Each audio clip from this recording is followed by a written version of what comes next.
मार्च महिन्यापासून आम्ही सातत्याने जळगाव जिल्ह्यातले दीपनगर प्रकल्प असेल, जळगाव MIDC असेल, चाळीसगाव MIDC असेल, भडगाव MIDC असेल, ठिकठिकाणी जे लघु प्रकल्प आहेत आणि मोठे प्रकल्प आहेत तिथे प्रकल्प बाधितांना खऱ्या अर्थाने न्याय मिळायला हवा, रोजगार मिळायला हवा या प्रश्नाला घेऊन वंचित बहुजन आघाडी सातत्याने भांडते आहे. पण त्या ठिकाणीचं प्रशासन जे आहे, स्थानिक प्रशासन जे आहेत आणि त्या ठिकाणी स्थानिक राजकारण जे आहे ते कुठल्याही प्रकारे याला योग्य पद्धतीने उत्तर देत नाही. आणि म्हणून जळगाव जिल्ह्यातल्या तरुणांचा वाढता बेरोजगारीचा प्रश्न, वाढता आत्महत्यांचं प्रमाण आणि या सगळ्या प्रश्नांना घेऊन आज वंचित बहुजन आघाडीच्या वतीने जिल्हाधिकारी कार्यालय जळगाव येथे आम्ही आलेलो आहोत. महत्त्वाचा मुद्दा CMEGP सारखं प्रकरण. एकीकडे जिल्हाधिकारी जळगाव म्हणतात की 1000 प्रकरणे आम्ही पास केली. कुठली 1000 प्रकरणं पास केली? त्यातली बरीच प्रकरणे अशी आहेत की ती बँकेच्या खात्यांमध्ये अजूनही त्या ठिकाणी धूळखात पडलेली आहेत. अजूनही पोरांना उद्योगाला साधन नाही. दीपनगर प्रकल्पासारखा एक मोठा प्रकल्प की त्या ठिकाणी एका वेळी 2500 ते 4000 अशा पद्धतीने ठेकेदारी पद्धतीवर, रोजंदारी पद्धतीवर तरुण काम करू शकतात. त्या ठिकाणी जो भरणा व्हायला हवा तो होत नाहीये. बऱ्याच ठिकाणी आम्हाला असं आढळलं, गेल्या महिन्याभरापासून आम्ही तो प्रश्न हाताळतोय की एकच मजूर 3 ठिकाणी 3 ठेकेदारांच्या यादीमध्ये दाखवला जातोय, सह्या घेतल्या जात आहेत, पैसा उकळला जातोय. पण जो तरुण बेरोजगार आहे, जो 27 प्रकल्पग्रस्त गाव आहे त्या गावातल्या तरुणांना रोजगार मिळायला हवा तो मिळत नाहीये. असे अनेक प्रश्न जे इथल्या तरुणांच्या रोजगाराशी निगडीत आहेत. जळगावची MIDC कुणी पळवली, का म्हणून ती अंबडमध्ये गेली, कुणी का कशासाठी?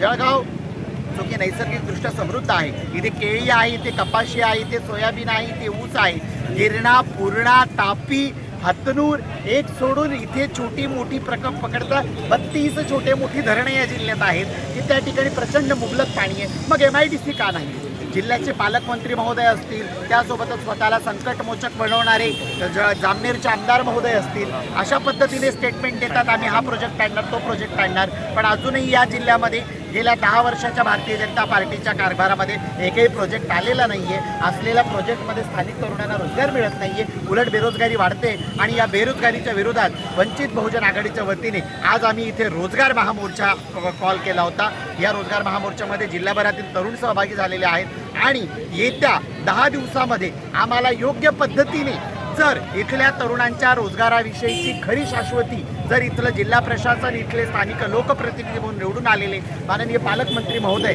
हे जर देणार नसतील तर यापेक्षाही अधिक तीव्र आणि यापेक्षाही अधिक संख्येने आम्ही जिल्हाधिकारी कार्यालय आणि पालकमंत्र्यांच्या कार्यालयाला घेराव घालू. आपल्या जिल्ह्यामध्ये जेवढेही 11 आमदार आहेत पालकमंत्र्यांसकट या सर्व आमदारांची इच्छा आहे की बेरोजगार फक्त त्यांच्यामध्ये कार्यकर्ते म्हणून राहावे, यांना रोजगार उपलब्ध करून देता कामा नये आणि हे कार्यकर्ते फक्त त्यांच्या मागे फिरावे. म्हणून यांनी कुठल्याही प्रकारच्या इथे कुठलाही मोठा असा फॅक्टरी किंवा प्रोजेक्ट आणलेला नाही आहे. विशेष करून पालकमंत्री असतील, गिरीश भाऊ असतील, हे सक्षम आहेत.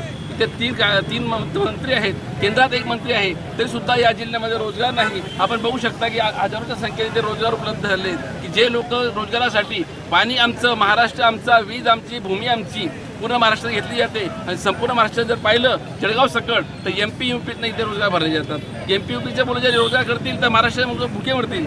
कुठे येतील महाराष्ट्रातील मुलं? आता ही कंडिशन आहे. भविष्यामध्ये येणाऱ्या 2029च्या निवडणुकांमध्ये याच्या विपरीत परिणाम 100% BJPला दिसेलच.